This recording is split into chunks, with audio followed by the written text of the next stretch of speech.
Sleeves off the roof. It's that time of year. Welcome back. Thanks for coming. It's the Hotline Show, 33rd one. Today is October 20th, 2024. Now, I was just blowing some leaves and I was thinking about leaf blowers and how a lot of people don't like them. They think they should be banned. And I mostly agree with that. I think gas-powered leaf blowers should be banned. I think they're too noisy, they're too noxious with their emissions. Battery power, however, that's okay. They sound a little better, they're a little calmer, and of course they don't have the emissions problem. I love my Ego leaf blower, and it's good for certain things. Landscaping, clearing off the roof, other things, gathering leaves. It's good. It's not all bad. If I lived in the suburbs and I was hearing that sound all the time, I would be radicalized against them. Anyway, what else is going on? How's the election going? A little nervous. I think vibes have equalized. They were down, they're back up. I think we're going to do it, but I was expecting more of a blowout, which maybe it will be. But who knows? We're Democrats. We run scared all the time. Could run the most liked person in the world and it would be neck and neck. We're just at this constant disadvantage because of the Electoral College. I hate it. Needs to be eliminated. But we're not going to go there today. We're going to talk about the Hotline Show. If you don't know, people call the number. It's below. Leave a message. Ask a question. Say anything. If I get to your call, I'll send you something in the mail. This is U.S. only. I know some people are calling internationally. We'll see. Maybe it's going to be a little thing if you're international.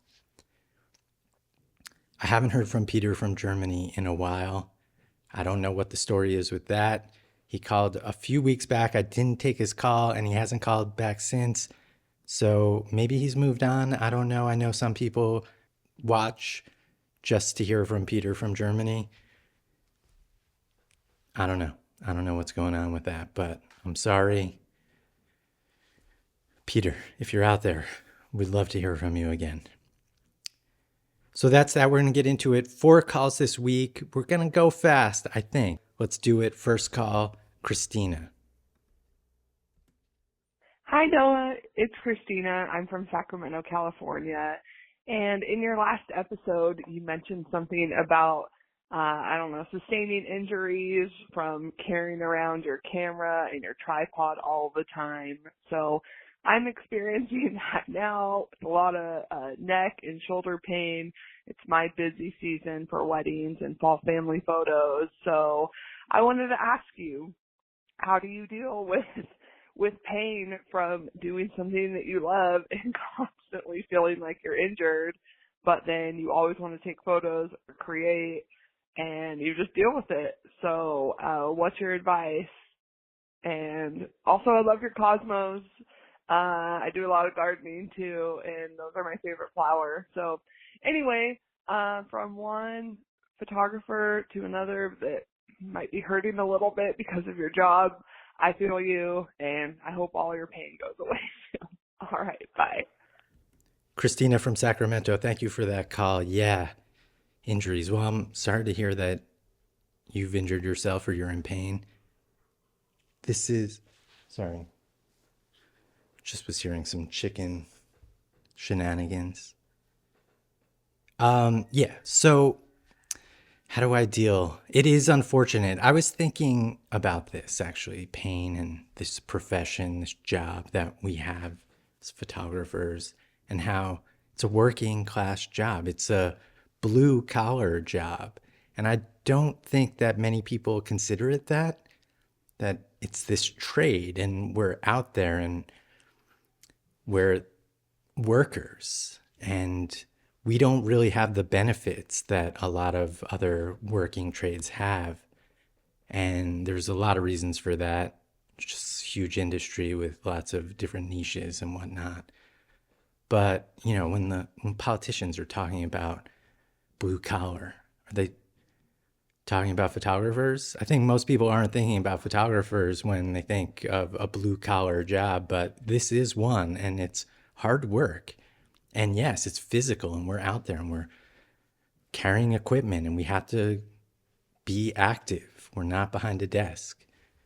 And there's, how do we deal? Well, you know, it's always unfortunate when we get injured. So you have to be careful, you know, stretch, go to the gym, I don't know, take walks, do stuff to remain active all the time. I tried to do that, but there's really not much we can do, especially if it's something serious. There's been a few days this year where I was out, you know, I just had to lay down on a couch all day long, and it's painful because I do just want to go out and make stuff or do something or even just work on something like the property, the garden, the flowers, the trees.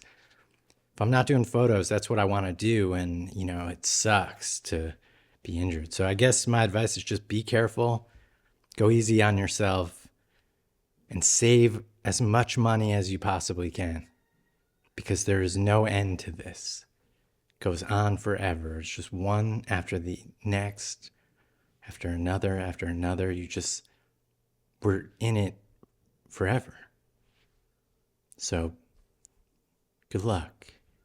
Thank you for that call. Send me your mailing address. I'll send you something in the mail. Next question. Hey, is this on? Working? All right.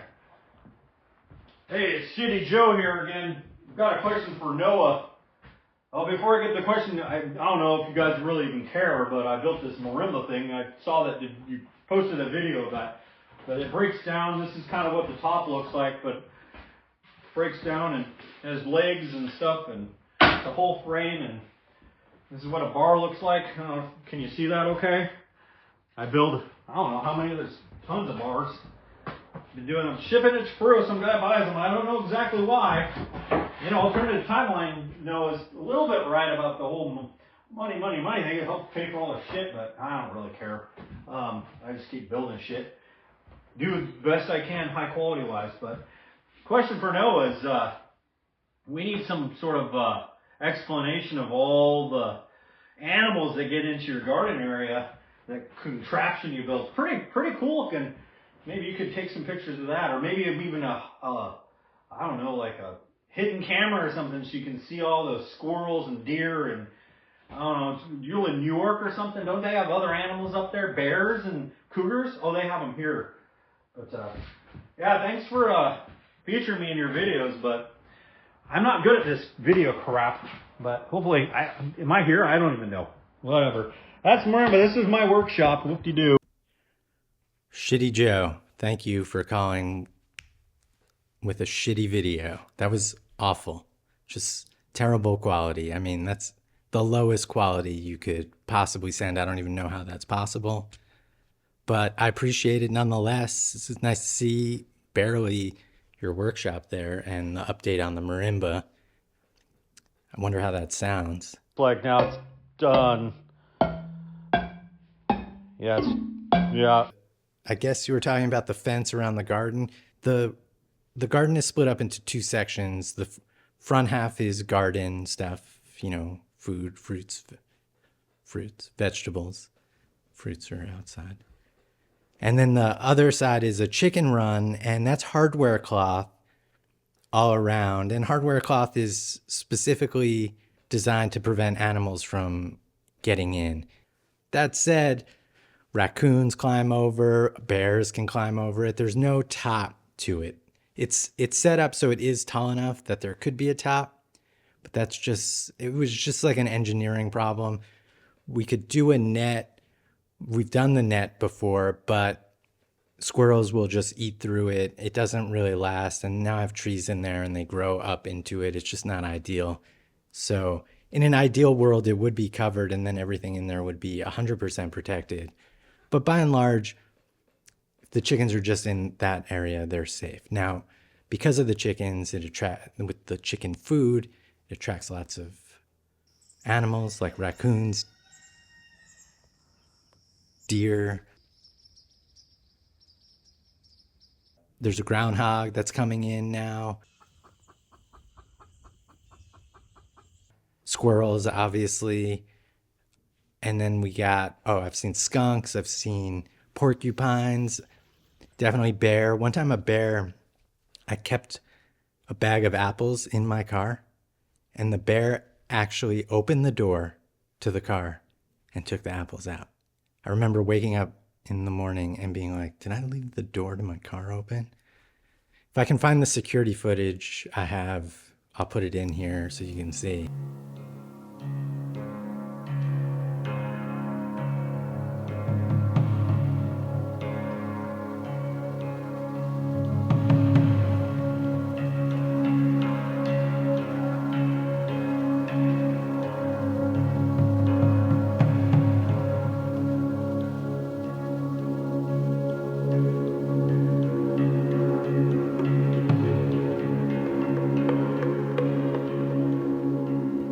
It's just amazing that bears did that. I saw a fisher cat the other day. Yeah, hawks. We got all sorts of stuff. And yeah, I've done the trail cam stuff. I was thinking maybe I'd do like a trail cam review thing, just put them up. It's just, it's a lot of work and I don't know if it's worth it, but most trail cams are just absolute shit. Again, it's one of those things, the more you pay, the better it is. But now they're doing this thing. Got one that has like cellular and it just stopped working and the quality was just the worst. Anything that has an app or cellular's garbage. Anyway, was that the question? I guess the animals, right? Hope that helps. We always love to hear from Shitty Joe. He seems like a real piece of shit, actually. Shitty Noah says hi. I'm not bringing him in today, but I was talking to him earlier and he was excited that I was going to talk to you. Next caller. Hey, Noah, this is Saeed from Minneapolis. I've got two questions for you. The first is, have you ever considered critiquing your audience's work? It can be really interesting to be able to send you work and have your thoughts on it. The second question is a little bit more complicated. I'm a photographer who's been on a long photography hiatus, coming back into photography. And I'm finding this insatiable desire to get recognition for my work. And I'm worried that I like the spotlight more than I like the work itself. And I wonder, as a professional photographer, is that something you've ever struggled with? I assume you want recognition, but does that ever get into the way of producing the work that you want to produce? Anyway, big fan of your work, been following you for a long time. Thank you. Saeed from Minneapolis. I hope I spelled your name right. If I didn't, no offense. I don't know how to say names or spell them. It's my thing and that's that. In regards to critiquing audience's work, like if you were to send me something, I mean, maybe we could try that. I guess there's a lot of factors there. It's like, I can look at photos and tell you what I think. Like, usually we need to set a goal. So maybe if you were to send me something, you'd be like, you want to tell me what you want to do, what you're looking to do. I mean, I think by and large, 99.9% of photography is bad. And this, I'm even talking about some of the best people in the world. It's going to be bad. So what makes it maybe even slightly good? Well, it depends on what you're trying to do with it. So if you're ready for that kind of critique, we could try it. I don't know. I mean, maybe it will be useful. Maybe it'll be fun. Maybe once a week we look at some work. Just seems like, I don't know. I don't know if it would work, but we could try. Now, the second part of your question on getting recognition, and well, first of all, you're coming back into photography. I'm curious about that. Like, why on earth would you come back? Like, maybe it's possible there are things that are worse than photography, and coming back into photography feels like a good thing.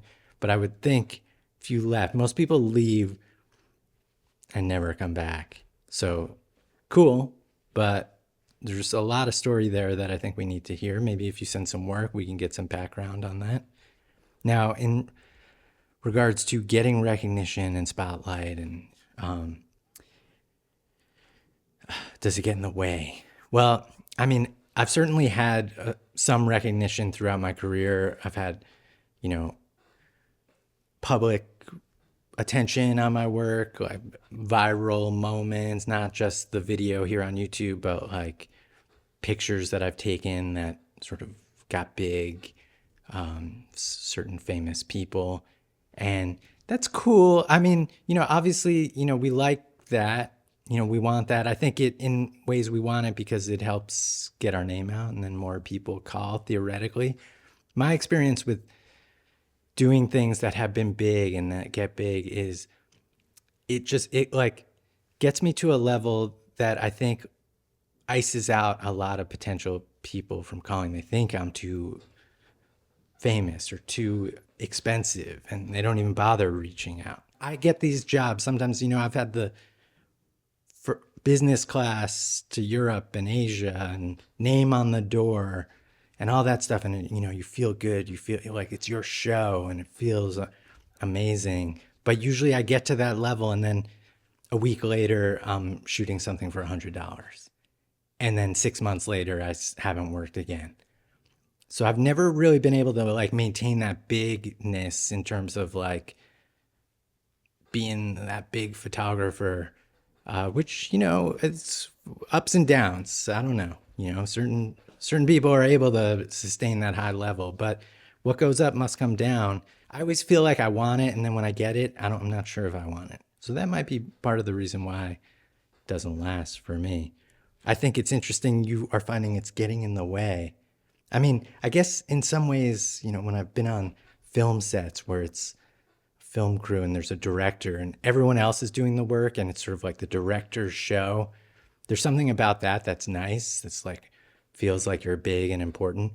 With photographers, we're always just like schlepping gear and just like being, working with the thing, the camera, the lights. You're just like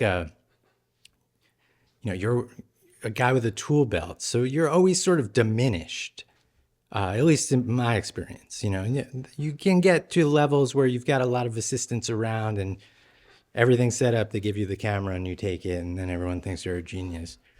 And that's fun. I mean, it's good to get to that level. And obviously there's money involved in that. And that's cool. It's weird, to get an ego in photography. The photographers who have the biggest egos, they're just fucking assholes, like a lot of photographers are real pieces of shit. So I think you have to like toe that line between being a normal, nice person who's just like loves what they do, shoot their, you just be humble, and people respect that certainly more than like an ego-driven maniac photographer, which is what a lot of photographers can get to, myself included.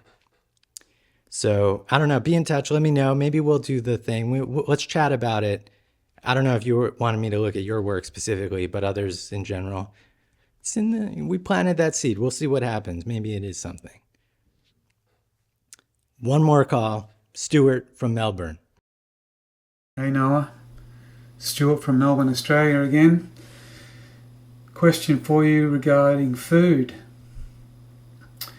We're obviously going into spring here in the southern hemisphere after what seems an interminable cold, wet winter.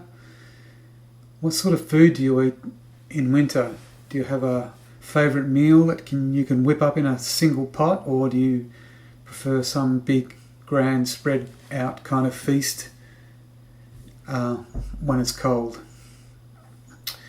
And just in regards to photographers and bowlers, I think that's an interesting metaphor, but I always felt that photographers were more like fishermen. They're always talking about the one that got away, particularly those people who work the streets in inverted commas. Anyway, good talking to you. See you soon. Bye. Stuart from Melbourne, thank you again for calling. Great to hear from you. Down under. Going into summer. Good for you. It's about to get cold here. Now, in regards to food, I mean, just want to be clear, like, I live in a rural area, but like I can get in my car and like 10 minutes away, go to like a supermarket that has everything we need. 20 minutes, I'm at a Walmart.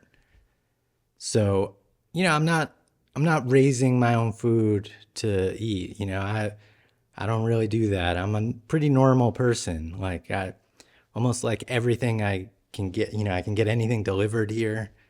So, we can eat anything any time of year, anything we want. You want strawberries in the winter? Okay, we can get that.